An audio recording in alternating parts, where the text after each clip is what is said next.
திருநெல்வேலி மாவட்டம் சேரன்மகாதேவி தாலுகா. இது வந்து பத்தமடை. இப்போ பத்தமடை பகுதிக்கு வந்திருக்கோம். இது வந்து நம்ம கன்னடங்கால் வாய்க்கால் கீழே பக்கம் ஒரு தெப்பக்குளம். ஆனால் பூரா இப்போ சாக்கடை தான் ஓடிக்கிட்டு இருக்கு. இந்த வாய்க்கால் வந்து நல்ல அகலமாக இருந்ததை இடையில ஒரு 20 வருஷம் முன்னாடி ஒரு பட்ஜெட்டை போட்டு வாய்க்காலை 2 சைடும் நாங்கள் கரை கட்டணும்னு சொல்லி சுருக்கிட்டாங்க. தண்ணி எவ்வளோ தண்ணி வெள்ளமாக போகக்கூடிய காலகட்டங்கள் போய் இப்போ சுருங்கி சாக்கடை ஓடிக்கிட்டு இருக்கு. தண்ணி நம்ம அணையிலேருந்து அதிகமாக வந்தால் தான் உங்களுக்கு நெல் விளைய வயக்காடுகளுக்கு ஃபுல்லாக பாசனத்துக்கு ஃபுல்லாக ஒர்க் ஆகும். தெப்பக்குளம்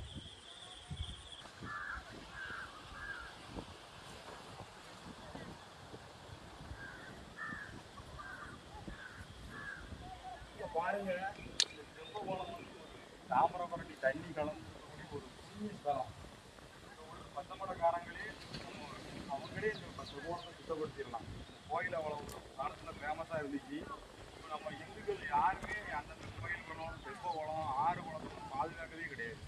இந்த பாட்டில் அரசாங்கம் தான் தனியார் கம்பெனி கண்டுபிடிச்சி இது வெளியே விடுது.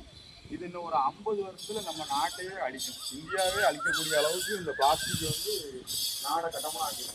ஆனால் இந்த ஒன்றும் தப்பு இல்லை. இந்த பிளாஸ்டிக் ஒரு டப்பா பாட்டில் தண்ணி 35 ரூபான்னா அதில் ஒரு 2 ரூபா கூட வச்சு ரிட்டர்ன் 2 ரூபாய்க்கு எடுக்கப்படும்னு அரசாங்கம் அறிவிச்சதுன்னா பொதுமக்கள் யாருமே செருப்பு இந்த மாதிரி பிளாஸ்டிக் டப்பா எதுவுமே தூரப்பட மாட்டாங்க. அவங்க அப்படியே ரிட்டர்ன் கடையில் கொண்டு ஒப்படைச்சிடுவாங்க.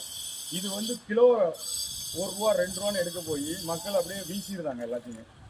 அப்படி இருக்கும்போது பூராமே நதிக்கரை வயக்காடு விவசாயங்களில் தான் பாதிச்சு.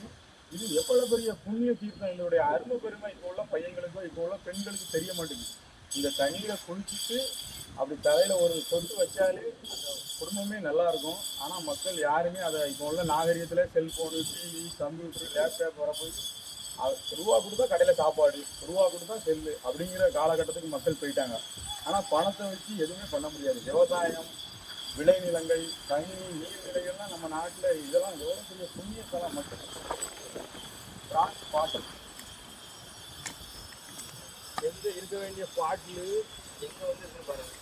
இதெல்லாம் வந்து இந்த பாட்டில் வந்து இன்னைக்கு கோட்ரு என்ன ரேட்னு சொல்லும் போது இதுக்கு 5 ரூபா பாட்டில் ரிட்டர்ன் எடுப்புன்னு சொன்னால் ஒரு பீனியா பாட்டில் தமிழ்நாட்டுக்குள்ள கிடக்காது. எல்லாத்தையும் எல்லாரும் பிறக்கி போட்டு நிறுத்துவாங்க வேலை வேண்டியில்.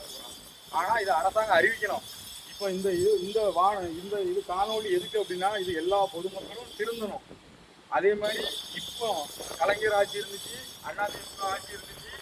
இப்போதைக்கு நம்ம அண்ணன் விஜய் இருக்காப்புல அவருக்கு இந்த வீடியோ போய் கண்டிப்பாக இந்த பாட்டிலுக்கு பதில் இந்த பாட்டில் ரிட்டர்ன் எடுக்கக்கூடிய ரேட்டாக அவர் வைக்கணும். இந்த மாதிரி டப்பா வெளியே வரும்போது அதுக்கும் ரிட்டர்ன் ரேட்டு வைக்கணும். அப்படி வைக்கும்போது அதே மாதிரி ஒரு செருப்பு 5000 10,000 100 200க்கு எடுக்கும். அந்த செருப்பை ரிட்டர்ன் கடையில் எடுக்கணும். அவர் எங்கேயாவது கொண்டு ஏதாவது பண்ணுதாங்க, ஒரு செருப்பு ஜோடி 5 ரூபாய்க்காக எடுக்கணும்.